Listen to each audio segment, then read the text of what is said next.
Welcome to our complimentary presentation about how you can turn gray into gold when you harness the power of the age 50 plus market.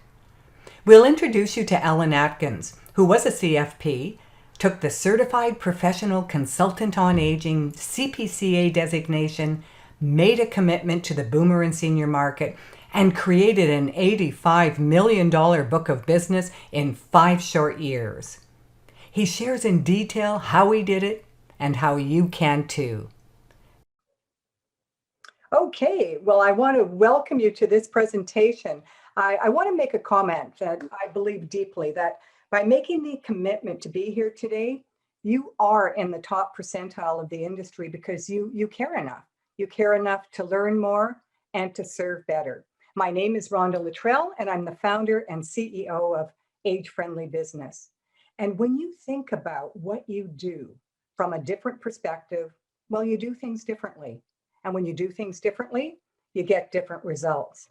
We're going to share with you some ideas and insights that let you see about the different results that Alan experiences, the tips and the steps that could make a difference for you as well. And please enter any questions that you may have throughout the presentation in the chat box. And at the end of the presentation, we'll be feeding those questions to Alan.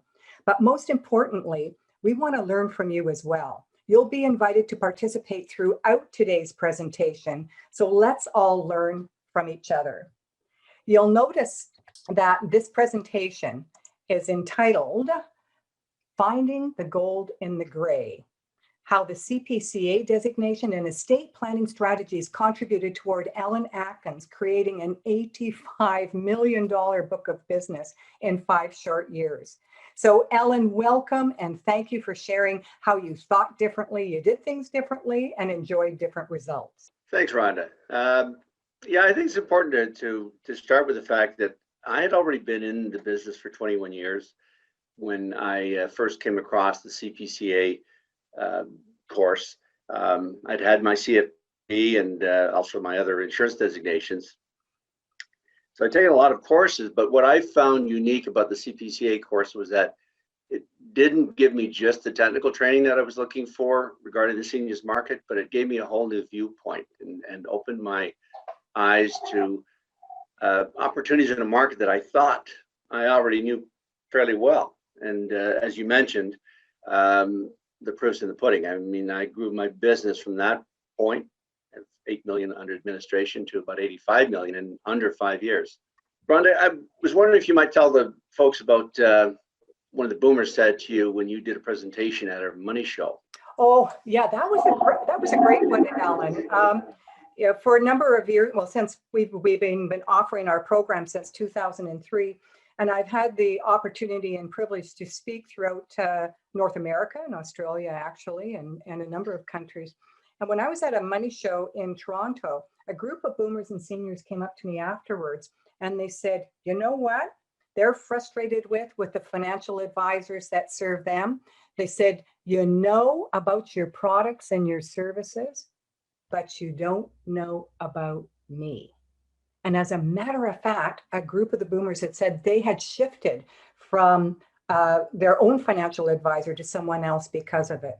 And in this climate, the public expects you to remain up to date with expert information within your industry. I mean, this has become the basic price of admission for professionals and businesses to even get on the playing field. They expect that you know your stuff. And I know this is important because some of you know that I used to teach exam prep courses for Forand Financial, so I know how important technical expertise is. And because I taught those exam prep courses, I also know that it's only one part of the equation. So in order to play, you need to know your stuff. And I believe in order to excel, you need to know about them. And that's exactly what Alan did. So I just want to take a moment and share with you what you can expect in this presentation. Alan's going to be talking about why the time has never been better to grow your business with estate planning conversations and strategies, where you can find your ideal clients, what your ideal clients actually want from you, how to develop and implement a successful strategy and practice, and when to take action. So take it away, Alan. Thanks, Rhonda. I want to emphasize, I mean, this is not an estate 101 course, but it is important to understand what estate planning is. So here's one definition: preparation of a plan to carry out an individual's wishes as to the administration and disposition of property in the event of incapacity or death. An effective estate plan will be aligned with the individual's values and responsibilities. That's a mouthful of, and many of those words carry a lot of weight, but I think, unfortunately, those concepts can also lead us away from the essence of what estate planning is and what its real objective is. In essence, the goal of estate planning is to provide peace of mind and personal control. Your clients want to honor their life story, they want to celebrate their life legacy, and ultimately they want to pass on their assets by design their way. It's the feel-good stories for your clients that makes the difference, because if the bigger the story, the bigger the legacy for them, the bigger the legacy ultimately for you and your business. We know as experienced advisors that transactions only get us so far. And it's the feel good. It's how our clients view the success of their planning with us that ultimately takes us from success to significance. And this is actually what we help our clients to create. And at the end of the day, I don't think it gets more noble than that. So here's your opportunity. In 2019, 17% of Canadians were over age 65, and that will increase to 20% by 2026, 5 years from now. That age 55 to 64 group already surpassed the 15 to 24 age group for the first time in 2014. And it's interesting when you look at the median net worth, and this isn't as of 2021, for the 55 plus group, it starts around $250,000 and grows from there as each band of client ages. To make the top 1% of net worth in Canada today, starting from the 55 plus group, you need to have about a $6.5 million net worth. And that also grows significantly with each age band. So there's an aspect to that market that might not be obvious to many of us, because a lot of them are business owners. So here's a question. What percentage of Canadian businesses do you think are small to medium enterprises? Okay, we're going to go to a poll right now. I mentioned at the beginning of the presentation that this is going to be a participatory presentation. So we've got a poll that's going to come up on your screen. And I'd like you to put in, we're going to launch the polling here. And I want you to enter the answer that you think is correct. What percentage of Canadian businesses are small to medium enterprises? Okay, great. Fantastic.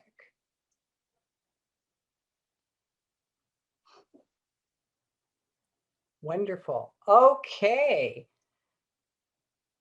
Just another minute there. Wonderful.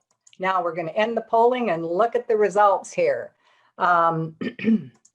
According to the poll here, let's see, 5% of you thought that 73% were small to medium enterprises, 60% said 85, and 35% of you said 98% were small to medium business enterprises.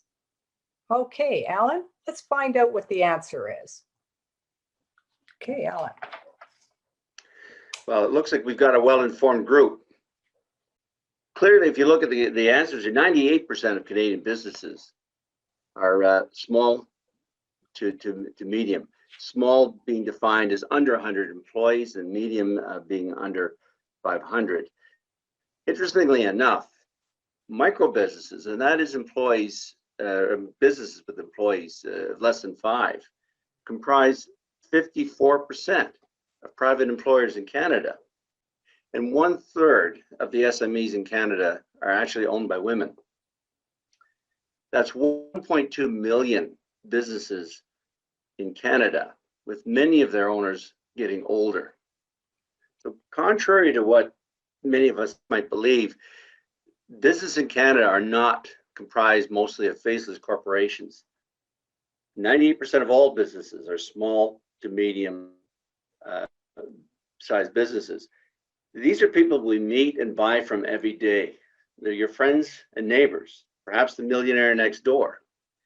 The interesting thing about the pandemic is that it's created a greater sense of urgency for estate planning among this group. And at the same time, it's made obtaining personal advice more problematic. As a senior myself now, I know that this is top of mind because most of my peers bring up estate concerns regularly among themselves. And even in my own situation, you know, despite my dealing with a couple of law firms, a couple of banks, and accountant on a regular basis for many years, not one of them has ever asked me about my estate planning. And it's not because they know the business I'm in. So I have to wonder, perhaps it's just that they didn't care enough to ask. So why do you think that is? That's interesting, Alan. You know, now I'm going to ask if you would go to the chat. And Alan asked go to the chat box. Alan asked a provocative question. He's saying nobody's asking him about his own estate plan. Why do you think that is? Do you want to just type in what you think is the reason that people just aren't talking to Alan about their estate planning or what his plans are? Just put down any of your thoughts on that. Why do you think they're not asking him? Interesting, because they didn't know anything about it. Yeah, yeah, could be. For aging clients, yeah. Let's just see here. Whoa, lots of good stuff coming in, Ellen. It's a tough subject matter. Yes, it is. Who do they work with now? Yeah, they don't have the education. Really, really good comments there. And you know, I want to get back to that. It's a tough subject matter. I remember, Ellen, you telling me that before it would be tough to talk about death and dying and legacy. But what you're finding now with COVID, it's top of mind, and people are more willing now, more than ever, to have these kinds of conversations. Here's a couple more suggestions coming up. People are relying on government. They need to know, they need education. People are afraid to talk about the tough conversations. Good stuff there. Some good answers. They know he's an expert. Oh, there's an idea. Yeah, yeah. They assume. But here's the funny thing. They already know.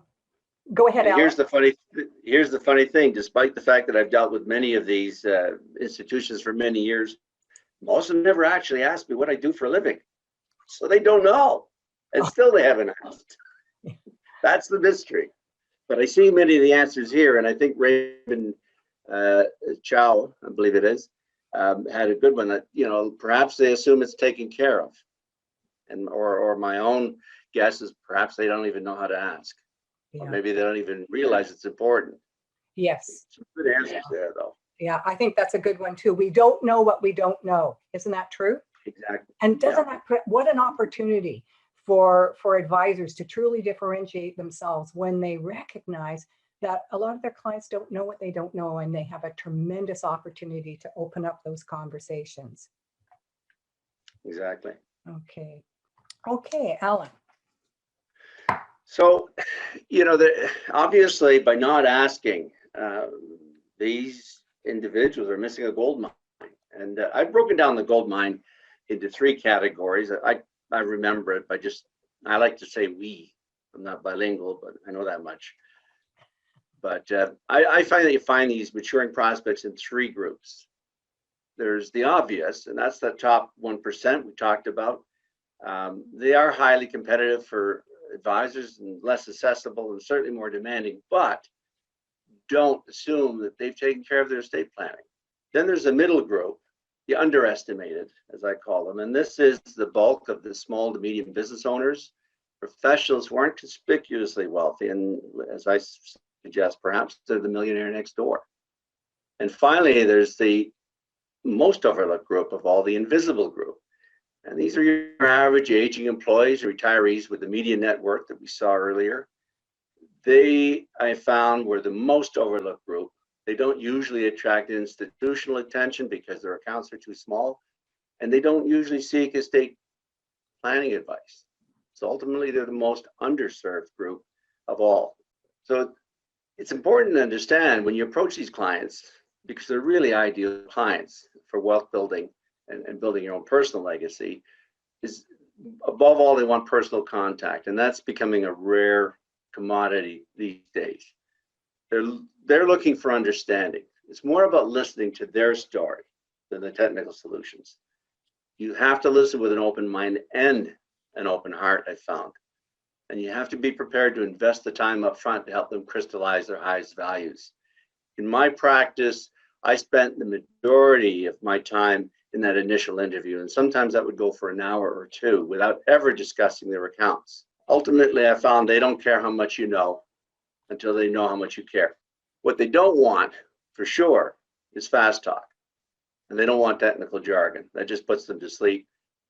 And they're not looking for quick fixes. They don't expect you to have immediate answers because it's a conversation and an ongoing relationship, not a transaction. So ultimately, every engagement is a learning opportunity for both of you, both clients. I wanted to share while you're working to get your connection back, when you're talking about the fact that every engagement is a learning opportunity for both you and your client. I wanted to share a story that happened with my husband, Herb, and I. We were referred to a new financial advisor, and actually he had his operation in a brand new business community that was just developed here in the Lower Mainland. And so we're driving into this new complex, and the signage was terrible. We're going into underground parking, and we didn't even know where we should park, and if we were going to get having to pay. There were no stalls, no signs or anything. So finally, we just find a place to park and get out, find the new business center, and we go up to the door, and the financial advisor had met us at the door, and he sticks out his hand. And for those of you who have met my husband and know him, you'd know this is perfect Herb, vintage Herb. And so he sticks out his hand to introduce himself to Herb. Herb doesn't move. He just looks at him and he says, "Where the heck do you park around here?" And the guy looked at him and said, "Oh, yeah. There's not good information about that. Where did you park?" And Herb is saying, "Well, am I going to get towed, or am I going to get a ticket? What's going on?" And the guy asked Herb where he parked, and he said, "Yeah, that's not a good place to park." He said, "As a matter of fact, you could get a ticket."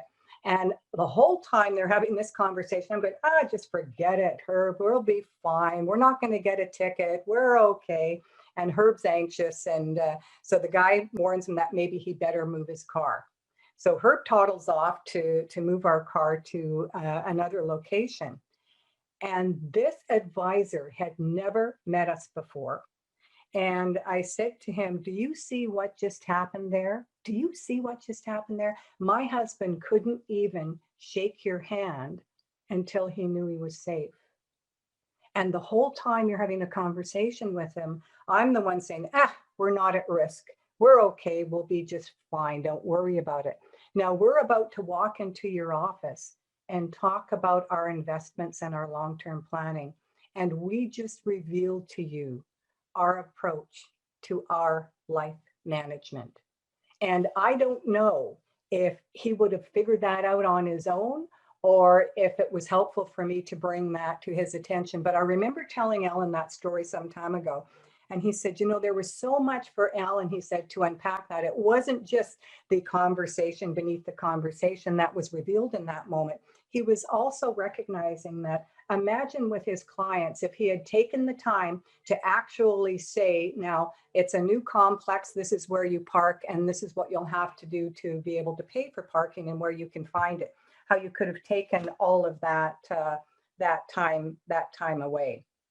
So just something to think about there. So we were talking about the conversation beneath the conversation. Know your objectives in every single conversation. Yeah. Before you start a conversation, you need to know what you're looking for, obviously, otherwise it becomes just small talk. So when you're talking generally, these are the types of things you're listening for and looking for insight into. You would like to learn, what do they want to have happen to their home, cottage, and other assets when they die? Who and what do they care most about? Who will direct their assets or personal care if they become incapacitated? Do they have a will? Is it current? Do they know what happens without one? Do they understand the tax liabilities of their estate? And if they're a farmer or business owner, do they have a succession plan? I talked earlier about none of my advisors ever asking me about estate planning. I actually had a call finally from one of the banks I deal with, where I do my daily banking. A young advisor called me, and the conversation went something like this: "Mr. Atkins, yes, this is so and so from the bank, and we're just looking at your accounts. We notice you have a large amount of cash sitting in your corporate account." I said, "Yes." "So how's business?" "Fine." And there's a long pause. He says, "Well, I guess you have the right account. So if you need anything, call me." And the old sales manager me just gritted his teeth. I wanted to jump in and start training him, but not my job. But I gotta wonder why he didn't take it further. So here's another question I've got to ask, and I'd like feedback from the group. What should have happened in that call? Oh, great. So if you go to the chat box again and just share some of your insights into what you think should have happened in that call with Alan. Establish rapport, ask open-ended questions, investment options. Oh, good.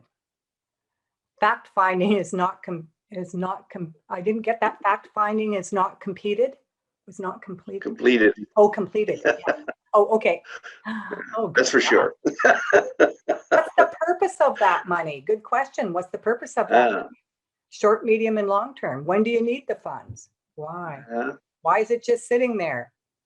Oh, great. Alan, can you see these? They're really great. I can, yeah. Yeah. Fantastic. Oh, that's great. When you tax and more tax, how can I help you? Yeah, I mean, as simple as how can I help you? Isn't that something, Alan? And that none of that was experienced in your call, was it? Well, and the reality is I gave him every opportunity by pausing and hoping he'd jump in and sort of gritting my teeth. And I know I'm not happy with the 0.5% they were paying me on the money. There were a lot of opportunities there. So, although my bank advisor missed a golden opportunity by failing to ask the right questions, one of the things I want to point out that it's also important to know that you don't do this job alone. You very much have to focus on building or expanding your collaborative alliances. You need a team, and that could consist of a lawyer, accountant. You also need financial specialists outside your area of practice. That might be a real estate agent or a funeral director. So to give you one idea, I went to a funeral director, the local funeral director we had actually used for funeral member of our family. I had known them some time, and I realized funeral directors are not exactly the most popular business people. People rarely beat the path to their door to find out about their services. So I approached the funeral director and suggested, why don't we do a series of seminars on estate planning in your beautiful funeral home? In fact, he had 2 of them. I invite people in, we'll have coffee and sandwiches, and they can ask questions. That might be good for both of us. We actually did that on a monthly basis for some time, and it resulted in him doing a great number of pre-planned funerals, contracts, as well as getting some very highly qualified estate planning clients for me. So that was an example of sort of little out of the box alliance with an outside professional. And that's the type of thing you really need to do, because at the end of the day, it's important that you have a team to do it right. Every professional has a role to play. And the important thing is to make sure that when you're doing an estate plan, that the who, the what, the when, the where, the why, and the how questions are answered adequately for your client. Unfortunately, many of us shy away from those conversations about death and incapacity. I remember listening to an interview of Leonard Cohen shortly before he died. And the interviewer asked, Leonard, are you afraid of dying? He says, no, it's not death I fear. It's the preliminaries I worry about. That's a good So one. we're not alone. Yeah. I mean, the initial problem when it comes to even having this discussion really is our own discomfort. And this is why I think it's important to get your own house in order first, because then you can speak with authenticity and authority when you go to discuss estate planning. And of course, having a specialist designation like the CPCA certainly can go a long way to help you showcase your value. So here's some of the ways you can do that. I mean, and I used most of them. Advertise your qualifications to work with the older client. Discuss your CPCA with everyone that you talk to, and explain why you invested in educating yourself in this important demographic. I mean, we've got access to blogs, social media. You can write articles. I wrote for 10 years. I did monthly columns in a seniors newspaper as well as a farm review journal. Seminars in person or these days by Zoom. Community talks, lots of nonprofits, lots of community organizations welcome talks on these topics. If you can get on a discussion panel, a radio or TV interview, that gives you great credibility. And of course, working with other professionals such as lawyers and accountants, because they're looking for business too. And if you go in there to talk about estate planning and explain how you can help them build their business, it works both ways. So what's important to your clients? You want to learn what keeps them up at night, because they probably don't wake up thinking that they need an estate plan, except maybe these days. They do wake up worrying inevitably about family issues, physical health, cognitive health, caregiving. Will I have enough money now? What about later? And how do I make it in the COVID and post-COVID new normal?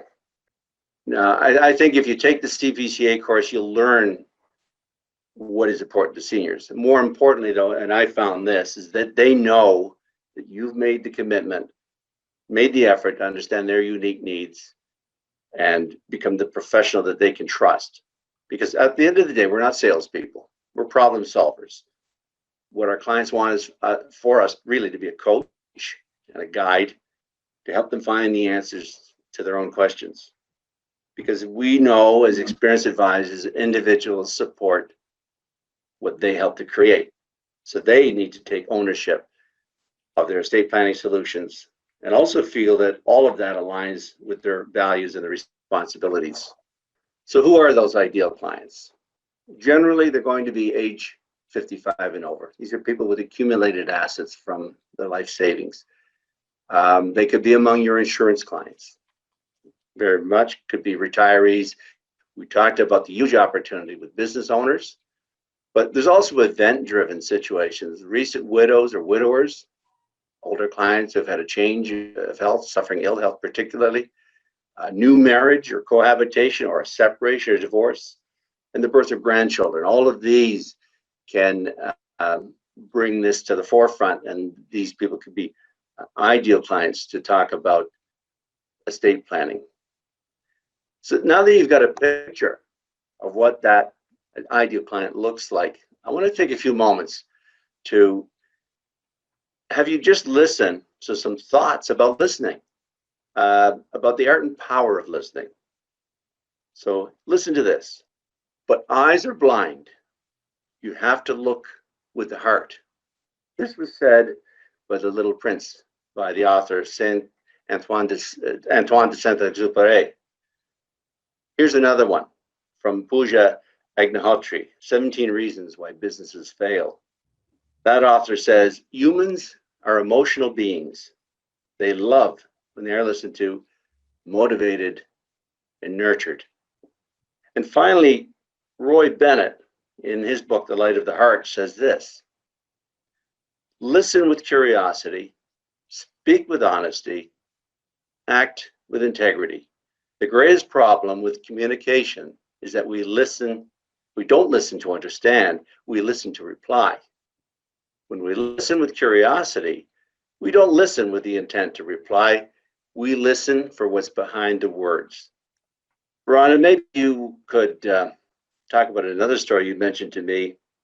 Or you did talk to when you talked about your story about meeting the new advisor. It reminded me of this very thing, because at the end of the day, what Herb was really saying to that advisor, if he had listened, was, are you going to keep me safe? That was the real meaning behind the words.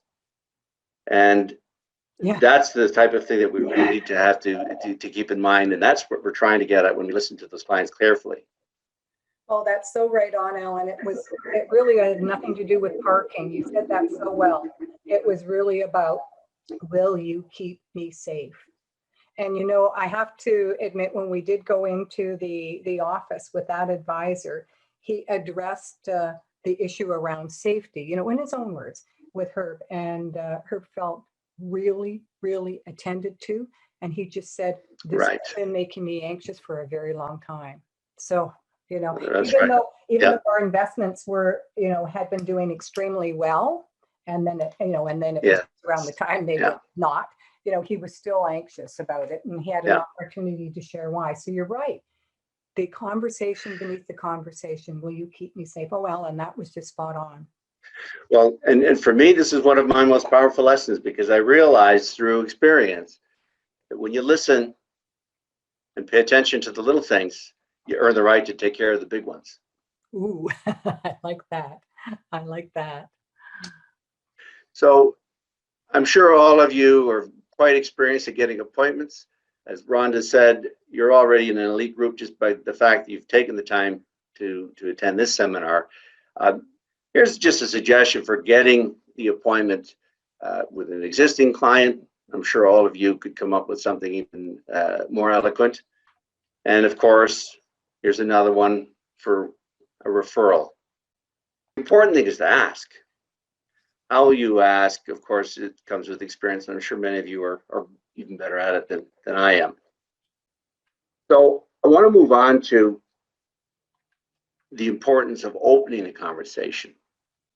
The best thing is, I think many of you realize, is to open a conversation with the soft questions. I like to start from the end and have the client paint me a picture of the scenario that they'd like to see when they're gone. Questions such as, what is most important to you in life right now? What keeps you up at night? How did you get where you are today? What would you most like to be remembered for? Is there anything you would like to change about your current situation? And I think the most important question, how do you envision your estate planning unfolding when you're gone? Because if we remember, what's important is your client's life story and their life legacy. The tools and products are there for us to help them have that story unfold. So here are some questions that can help you put those tools to work. These are more specific questions. Thank you for sharing those thoughts with me to help me understand your situation clearly. May I ask you a few specific questions? Do you have a current will and powers of attorney? Who would look after you and your assets if you become incapacitated? Do you understand the tax liabilities in your estate? Are your beneficiary designations up to date? And what's the most important outcome you'd want your estate plan to realize? Rhonda, I think you've got a couple of sessions that are relevant to this. Thanks, Ellen. For those of you who aren't CPCAs, I'd like to share that in addition to our education about aging, you know, the health, social, and financial aspects of aging, we added a whole stream around the legal issues that every professional needs to know when they're serving a maturing marketplace. And we collaborated with the Canadian Centre for Elder Law to create an Aging in the Law, what every professional needs to know. And we've included that in as part of the CPCA curriculum. So it includes specific sessions on estate planning, on succession planning, substitute decision making, the role of wills and advanced care directives, what's portable province to province and what isn't. You know, many of your clients may have created a will or an advanced directive, power of attorney for finance or for healthcare in another province. Is it even recognized in the province they're in right now? All of that information is critical, and we've got special programs addressed just to answer those particular questions. So we're really pleased to have been able to make that as part of our overall curriculum, and you guys have access to everything. Well, thanks, Rhonda. So I'm going to talk a little bit about some of the actual action steps that I took. These are things that actually worked for me, and I'm sure all of you could come up with more. seminars held at the local library and other venues discussing estate planning, often featuring a guest speaker such as lawyers or accountants. This was a regular activity that I engaged in, and every single one of them brought me at least one new client. Co-sponsoring seminars, as I mentioned, I did that with the local funeral home, discussing the cost of dying and the importance of planning ahead. As I mentioned, for many years, I wrote a couple of monthly columns in a seniors paper, one in a farm review journal, and these centered around retirement and particularly estate planning. Also did a lot of networking with accountants and lawyers for cross referrals because they had many of the same issues, and we're happy to have somebody with my expertise to work with and to make them look good in front of their clients. Advertising is important. I put a big sign on my office building. It's simply a picture of my face. It said, "Over 55, talk to me." I wanted to become the go-to person in your community, and that was right off a major road, and that paid. That got a lot of attention. I participated as much as possible in any kind of a senior event or show or trade fair, again, just to make people aware of what I was doing and my ability to work with that particular group. And I did a lot of community talks, volunteer talks to churches, charities, and service clubs. And again, that not only built my profile, but it actually had led to people phoning me and following up and asking for advice. Rhonda, I think you had a poll you were going to do. I just before we go there, though, I wondered if you might tell everybody about some of the marketing tools in your marketing toolkit that's available to every CPCA to help them enact some of these steps. Oh, thanks, Alan. I'd love to. In addition to the education, we're really dedicated to doing everything we can to help you with your success. And so we created a marketing toolkit so that you're not your community's biggest secret. So all this stuff that Alan just listed on his action steps, we have tools for every single one of those. We looked at the sales process all the way from prospecting, client service, client appreciation to getting referrals, and we provided tools at every single step of the sales process. Everything from press releases announcing your CPCA designation and announcement letters, a monthly newsletter designed for you to give to your clients that's branded with your name and contact information. We've got a scripted PowerPoint presentation for you. We've got articles for you to use. I mean, Alan put articles into the local paper. We have some that are all ready for you to use as is, or you can amend. We have direct mail marketing. We've got a whole whack of different ideas for you to collaborate with other professionals in your community, just like Alan suggested that he did with other lawyers and accountants and funeral directors. We've got 12 different ideas for you to do that within your community with all the support materials connected there as well as tons of resources and tip sheets for you to share with your clients. So we wanted to make sure that you had access to lots of tools and resources to make sure that you can be known as that professional that cared enough to learn more and serve better. And so I'd love for you to look inside the marketing toolkit and, for goodness sakes, use as many of the resources that are available for you. Now let's have another poll. Let me get it up here. What statement about boomers and seniors is false?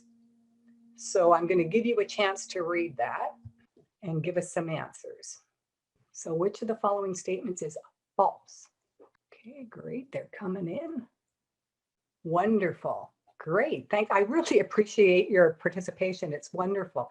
I'm going to end the polling here and let's see what the answer is. Well, the answer that is false is that boomers and seniors are responsible for 35% of all discretionary spending, because the answer is boomers and seniors are responsible for more than 50% of all discretionary spending. We know they hold between 77 and 80% of all the assets. We know that when you treat them right, and that's the key, they are loyal clients. When you treat them right, they want plans that do serve a higher purpose that they define, and that's part of their whole legacy story. And they are responsible for more than 50% of all discretionary spending and are contributing to a $15 trillion longevity economy that's being experienced worldwide right now. Okay, there we go. Okay. So let's just go on to the next one here for you, Alan. So Rhonda, you've outlined some excellent benefits of mature clients. Here's some other ones that I found were certainly true. There's less competition. It's a very underserved demographic even today, especially in the less affluent level. As I mentioned, everybody shoots for the obvious money, but their bulk of these mature individuals are in that middle and invisible category. They have higher net worth because, after all, you're dealing with their life savings. They're certainly loyal if you do the right job because, as we get older, we don't like unnecessary change, and I can vouch for that. There's availability. They certainly are much more flexible than people who are, say, working full-time. They've got more control of their time, so it's flexible for meetings and certainly more accessible. And they're definitely willing to refer you to friends if satisfied, because my friends, who are all in their 60s and beyond, talk about all the time about the good service they've gotten, and they certainly talk about the bad service they've gotten. But they're also experienced enough and wise enough to appreciate the value of good advice. And this is gratifying when you're an advisor and you've done a good job. They really do appreciate that and put a high value on it. And they value relationships for the same reason. So you have a chance to become their key advisor in that team. When you talk about you value relationships, oh my gosh, that's so important. And I did want to say something here. We hear so much about the intergenerational transfer of wealth that's happening right now, but I think we have to stand back and just understand that a bit better. Women are still outliving men by at least 7 years. And so think about where that money is going to go. Before it goes on to the next generation, it's likely to go on to the female spouse. So you better understand how to properly establish a relationship and serve boomer women, because the average age that a woman first becomes a widow in Canada, did you know that it's 56? 56? I mean, that really surprised me when I learned that. 56, some years it's 57, 56, but it's right about then. And a study was done by MetLife that showed that 70% of widows will fire their husband's financial advisor within 3 years of his death. Wow. 70% will fire their husband's financial advisor within 3 years of his death. That's a lot of money that can be lost when you don't get it right. But when you do get it right, man, I tell you, you're locked in, and they refer, because women go to other women for advice about the financial advisor. When I went to that new financial advisor, it was based on a recommendation of a colleague of mine, another woman, whose financial savviness I valued very much. We also know that boomer women are actually the ones leading entrepreneurial businesses. So you talk about those new and mid-sized businesses, guess what? Boomer women, they're leading that, and they are in fact directing that $15 trillion longevity economy. So, you've got a great opportunity there. Well, thanks, Rhonda. I guess to sum up, I just want to remind everybody that, I started the CPCA course after 21 years in the business, and I had enjoyed my success primarily as an insurance agent, but I realized at some point that I really wasn't doing the full job that I thought I could. And I had explored dealing with this underserved older demographic when I started looking after orphaned older policy owners in 1994. That actually inspired enough success that my wife and I started our own independent financial planning business in 1996, ultimately specializing in retirement and estate planning. Growth was steady, but incremental. And as an advisor at that time in my 40s, even though I'd had some experience dealing with that group, I still felt that dealing with a generation older than me, I needed to have a better understanding of their viewpoint. That's in fact why I actually searched out the CPCA course. As I mentioned earlier, taking that course sort of filled in the blanks for me, and it gave me the insight and the confidence to grow my business exponentially, as you heard. I'm still gratified now, even though I had sold my financial planning business many years ago, to meet clients in my community, former clients, who thank me for getting them on the right path. So, I mean, all of this helped me help them. It helped me build and enjoy my own life legacy. So I'm hoping that maybe we've shared a few street-ready bits of advice to help you do the same, and take a little closer look at taking the CPCA course. Thanks. Oh, well, thank you, Alan. That was great. During this presentation, you walked us through how to help and empower our clients to define their life and their life legacy, a legacy of a life that's well lived, to help them paint a picture of what that would look like for them, and then to use your specialty training and tools to help them build that strategy to ensure that they get there.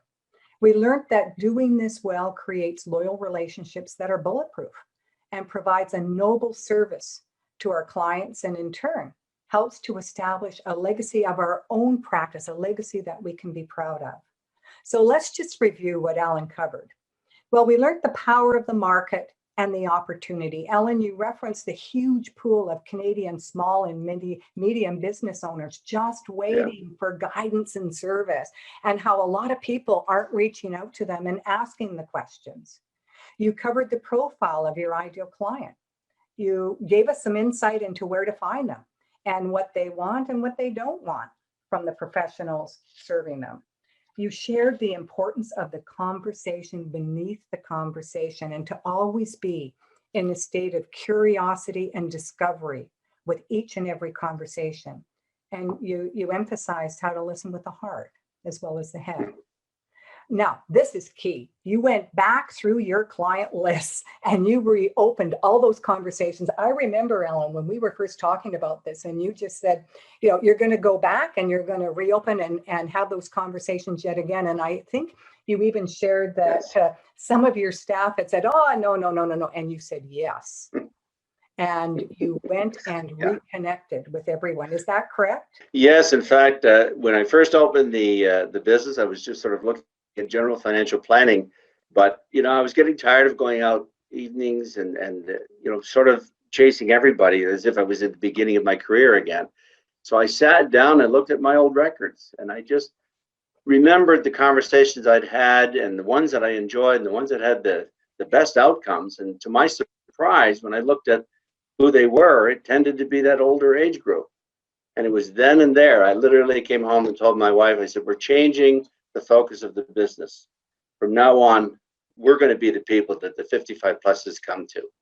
And from that day on, things took off. And it changed my orientation. I stopped working evenings, which was a nice relief because I still had young children at home at that point. But more importantly, I was actually having a lot of fun because I was dealing with clients who appreciated what I was trying to do for them. And of course, certainly it paid for my time and investment. That's great. See, you didn't leave any opportunities on the table, like what you experienced with the call from one of your banks. Just couldn't believe that nobody's talking to them. Yeah, nobody's talking to them. You're going, whoa. You know what? That reminds me of that wonderful story. And I'm sure you guys know about a shoe salesman that went to Africa. And he calls back to his head office and he says, I'm coming back home. No one here wears any shoes. And another shoes salesman goes to Africa, calls head office, goes, woohoo, send me all the shoes you've got. No one here is wearing any shoes, woohoo. Exactly. So you recognize that nobody there was having the conversation. And I can corroborate that, Rhonda, because as I mentioned, I first explored this by looking after orphan policy owners, most of whom were in their 60s and beyond. Yep. And at the time, these were clients that nobody had talked to in a decade or more. And my manager laughed in my face. He says, good luck. Those people will never buy life insurance. And I sold a policy to each and every one of them because I said, I want to talk to you about the last policy you'll ever have to buy. Aw. And then it opened up the door to all kinds of other opportunities and assets. And that, in fact, was the inspiration for starting our own business a couple of years later. Oh, that's great. I love that story. Well, you then referenced the success and power of professional alliances, and you even itemized specific marketing channels that you utilized very, very well. We also learned that the CPCA designation offers to each member not only education about the age 50 plus client, but special modules on succession planning, estate planning, substitute decision-making documents, cognitive decline, what to do, as well as personalized marketing tools to assist you guys at every single stage of the sales process. And most of all, Alan, you demonstrated that a successful business is not magic. You know, with the right tools, a commitment and a strategy, anyone can build an attractive business like you did. Now, Alan, I know you claim over and over again that you're not special. And I say that you are. And I think you're special in that you were prepared to do what was necessary, not just what was convenient. And I've always admired your generous heart to show others exactly what you did and how you did it so that they can enjoy the successes that you created as well. So now to everyone on the call, it's your turn. And I want you to think about your legacy, about your life story for you and your family, and how you're going to use this wonderful business you're a part of to not only help your clients build their life story and their life legacy, but what about you and your family so you can enjoy the kind of retirement that Alan enjoys right now after building such a successful business, being so attractive that a corporate firm came to him and frankly made him an offer that he couldn't refuse. So he's able to share now. And that's how we're here to help. We want to help you make a difference. So we're sharing Alan's story with you and the steps and the things he's done. And as you can see, it was nothing that was, earth-shattering, remarkable. It's just he did the work. And we want to give you an opportunity to do that as well.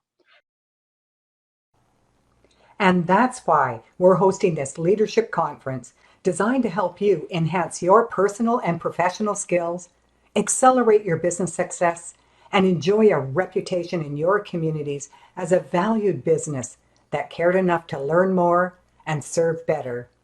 Once again, review why this is so important. You can grow your business through struggle, or you can grow your business through strategy. Imagine being attractive to the largest and most lucrative market out there. A market responsible for the majority of the spending. Spending money on themselves, spending money on their adult children, and spending money on their grandkids. It is called the longevity economy, and it is worth $15 trillion worldwide. You need to be a part of this if you want to grow your business and confirm your reputation. Can you afford not to learn more?